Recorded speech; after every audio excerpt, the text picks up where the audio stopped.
साहब को कॉन्ट्राडिक्ट तो कर रहे हैं कि आपने ये कहा, लेकिन आप भी अजम्पशंस के बेसिस पे बात कर रहे हैं। आपने खुदा के होने का कौन सा प्रूफ पेश किया है खुदा की एग्जिस्टेंस का? अब इस सवाल को अलग रहने दीजिए, कौन एथीस्ट है कौन नहीं है। और दूसरी बात जो आपने एक छोटी सी कही थी कि ये फ्री विल का इस्तेमाल करता है इंसान अपनी, लेकिन उस फ्री विल का इस्तेमाल में मतलब खुदा ने ये दे दी सबको ये इजाज़त कि वो कितना घिनौनापन और कितने ज़्यादा ख़राब से ख़राब तरीके इस्तेमाल कर सकता है। जब आप सुनते जी, आप फ्री विल को मानती है ना, या अब कहती है कि फ्री विल नहीं है ना, मानती है ना? तो अब आपके पास इसका कोई एक्सप्लेनेशन नहीं है कि अगर एक इंसान उस फ्री विल का इस्तेमाल करके गलत काम कर रहा है और बच के अच्छी ज़िंदगी गुजार के निकल जा रहा है, उसका कोई रिकम्पेंस नहीं है।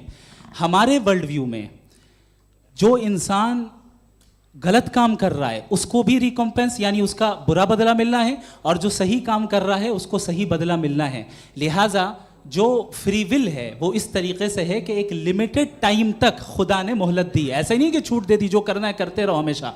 वक्त आएगा जब एग्जाम का टाइम खत्म होगा तब रिजल्ट आएगा, दौराने एग्जाम जबरदस्ती आपको नहीं बताया जाएगा। अरे भाई एक सेकंड, जी सवाल मुफ्ती साहब से मेरा, मुफ्ती साहब से जी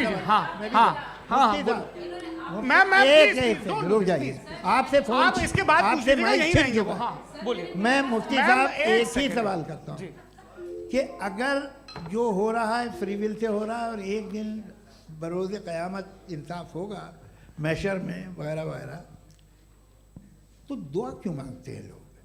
दुआ मांगते हैं इसके मतलब है अभी भी उसने ये डिपार्टमेंट रखा है कि मैं रोज़मर्रा की ज़िंदगी में बिल्कुल बिल्कुल ही कैन। तो तुम कैन हो, तुम मुझे नौकरी दिला देते हो, मेरे बेटे को ग्रीन कार्ड दिला देते हो, और 45,000 बच्चे मरते हो उन्हें रोकते नहीं हो?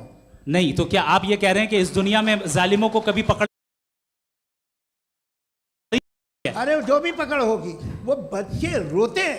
बिल्कुल, देखिए मैंने अपने ओपनिंग स्टेटमेंट में यही कहा था कि जनाब जावेद साहब सिर्फ इमोशनल आर्गुमेंट देंगे। This is an emotional argument. ये छोटे मोटे इसके पीछे का रीजन मैंने बताया क्या है, इसके पीछे का रीजन क्या है मैंने बताया। मंच से आप लोगों को सज्जनों इसलिए कह रहा हूं ताकि थोड़ा सा आपके कॉन्शियंस पे जोर रहे कि आपको ऑर्डर बचा के रखना है।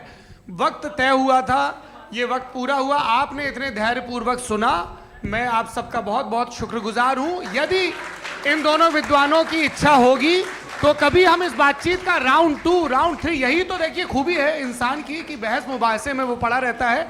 आप लोगों ने बड़े धैर्य का परिचय दिया, बहुत बहुत शुक्रिया। इसी के साथ ये बातचीत यहाँ पे समाप्त होती है। आप लोगों को मैं एक बात बता दूं, ये सारी बहस हो गई, अब मुफ्ती साहब और बड़े मुफ्ती साहब इन साथ के साथ मैं खाना खाने वाला हूँ।